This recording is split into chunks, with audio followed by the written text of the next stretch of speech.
পয়ঃনিষ্কাশন, রাসায়নিক পদার্থ এবং অন্যান্য আবর্জনার কারণে বন্যার পানি দূষিত হয়েছে, যে কারণে বন্যা পরবর্তী পানিবাহিত রোগ বাড়ছে। ফলে ডায়রিয়া, কলেরা, টাইফয়েড ও হেপাটাইটিসের মতো রোগের সংক্রমণের সংখ্যা বাড়ছে। এ অবস্থা থেকে বাঁচতে চাইলে আমাদের কিছু পদক্ষেপ অবলম্বন করতে হবে। ১. নিরাপদ পানি পান করতে হবে। পানি থেকে ব্যাকটেরিয়া, ভাইরাস ও অন্যান্য পরজীবীর মতো ক্ষতিকারক রোগ জীবাণু নির্মূল করার সর্বোৎকৃষ্ট উপায় হচ্ছে পানি ফোটানো। এর জন্য কমপক্ষে ১ মিনিট থেকে সর্বোচ্চ ৩ মিনিট পর্যন্ত পানি ফুটিয়ে ঠান্ডা করে ব্যবহার করা যাবে। ফোটানোর বিকল্প হিসেবে পানি পরিশোধন ট্যাবলেট বা পানির ফিল্টার ব্যবহার করা যেতে পারে। এ পদ্ধতি সবচেয়ে কার্যকরী ভাবে জীবাণু নির্মূল হয়। বিশুদ্ধ পানি ব্যবহার নিশ্চিত করার মাধ্যমে বন্যার পর ডায়রিয়া বা কলেরার সংক্রমণ থেকে দূরে থাকা যায়। ২. ঘরবাড়ির মেঝে জীবাণুমুক্ত করা। অতিরিক্ত বন্যায় দূষিত পানি বাড়ির আঙিনা সহ ঘরের ভিতরে ঢুকে রোগ জীবাণু ছড়ায়। গ্রামের বাড়ি এবং শহরের নিচতলার বারান্দা ও ঘরগুলো এক্ষেত্রে সবচেয়ে বেশি ঝুঁকির মধ্যে থাকে। তাই বাড়ির চারপাশ সহ ঘরের মেঝে, ফার্নিচার, দরজার হাতল এবং পানির কলগুলো জীবাণুমুক্ত করা আবশ্যক। এর জন্য ১ গ্যালন পানিতে ১ কাপ পরিমাণ ব্লিচ মিশিয়ে তৈরিকৃত দ্রবণ দিয়ে স্থানগুলো মুছতে হবে। পরিষ্কার পানি দিয়ে ধুয়ে ফেলার আগে দ্রবণটিকে কমপক্ষে ১০ মিনিটের জন্য ভালোভাবে মিশতে দিতে হবে। এ সময় হাতে ডিসপোজেবল গ্লাভস পরতে হবে আর ধোয়া মোছার সময় জানালা খুলে দিয়ে ঘরে বায়ু চলাচল নিশ্চিত করতে হবে। ৩. বজ্র অপসারণ। নর্দমা এবং বন্যার ফলে ক্ষতিগ্রস্ত সামগ্রী বা ধ্বংসস্তূপের ময়লা আবর্জনা যথাযথ নিষ্পত্তি দরকার। বজ্রের জন্য নির্দিষ্ট বিন ব্যবহার এবং তা সময়মতো অপসারণ করা হচ্ছে কিনা তা নিশ্চিত হওয়া জরুরি। ধোঁয়া ছড়াতে পারে এমন পুরো উপকরণগুলো নিষ্পত্তির সময় যথেষ্ট সতর্ক থাকতে হবে।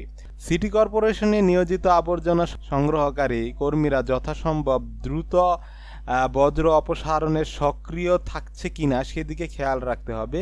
এ বিষয়ে এলাকার সবার সম্মিলিত অংশগ্রহণ প্রয়োজন, কেননা অব্যবস্থাপনার শিকার হওয়া বজ্র হেপাটাইটিস ই এবং গ্যাস্ট্রোএন্টেরাইটিসের মতো রোগের প্রাদুর্ভাব ঘটায়। ৪. শুকনো খাবার, পানি ও চিকিৎসা সামগ্রী সংরক্ষণ। টিনজাত এবং শুকনো খাবারের মতো অপচনশীল খাবার বা যেগুলোর জন্য খুব বেশি রান্নার প্রয়োজন হয় না এমন খাবার জমিয়ে রাখতে হবে।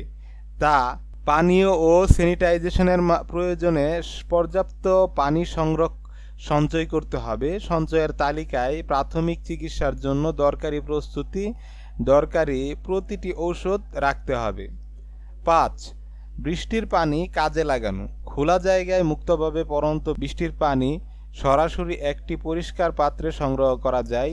যেখানে এই সুযোগ নেই সেখানে পানি সংগ্রহের পর তা একটি পরিষ্কার কাপড়ের মাধ্যমে ফিল্টার করতে হবে। অতঃপর কমপক্ষে ১ মিনিট সিদ্ধ করে যাবতীয় রোগ জীবাণু মেরে ফেলতে হবে। ৬. ঘরে উন্মুক্ত বায়ু চলাচল বজায় রাখা। বন্যা বা ভারী বৃষ্টি পরবর্তী সময়ে ঘরের বদ্ধ স্যাঁতসেঁতে ভাব দূর করতে পর্যাপ্ত বাতাস চলাচলের পরিবেশ থাকা বাঞ্ছনীয়। বিশেষ করে দুর্বল ফুসফুস বা শ্বাস প্রশ্বাসে সমস্যা থাকা ব্যক্তিদের এটি স্বাস্থ্য জটিলতাকে বাড়িয়ে তুলতে পারে। ঘরের আর্দ্রতা কমাতে বৈদ্যুতিক ফ্যান এবং ডিহিউমিডিফায়ারও ব্যবহার করা যায়। এ সময় ঘরের ভিতরে দীর্ঘক্ষণ যাবৎ কোনো ভেজা কাপড় না রাখাই ভালো। ৭. টিকা ও অন্যান্য চিকিৎসা সেবা। বন্যা আক্রান্ত এলাকাবাসীর প্রত্যেকের কলেরা, টাইফয়েড ও হেপাটাইটিস এর মতো পানিবাহিত রোগের লক্ষণ অবিলম্বে টেস্ট করা জরুরি। এক্ষেত্রে শিশু ও বয়স্কদের অগ্রাধিকার দেওয়া উচিত। ডাক্তারের পরামর্শ অনুযায়ী জরুরি টিকা ও অন্যান্য পথ্য অনুসরণের ক্ষেত্রে কোনোভাবেই দেরি করা যাবে না। ৮. ওরাল রিহাইড্রেশন সলিউশন ORS ব্যবহার। বন্যার মতো দুর্যোগের মুহূর্তে ডায়রিয়া এবং অন্যান্য অসুস্থতার কারণে পানি শূন্যতার ঝুঁকি উল্লেখযোগ্যভাবে বৃদ্ধি পায়। এ সমস্যা নিরসনের দরুন একটি উপায় হতে পারে ORS ব্যবহার। এটি ডিহাইড্রেশন সম্পর্কিত জটিলতা প্রতিরোধের ক্ষেত্রে অত্যন্ত কার্যকর। বন্যা পরবর্তী পানিবাহিত রোগের ঝুঁকি কমাতে এ প্রতিরোধমূলক ব্যবস্থাগুলো অবিলম্বে বাস্তবায়ন করা জরুরি।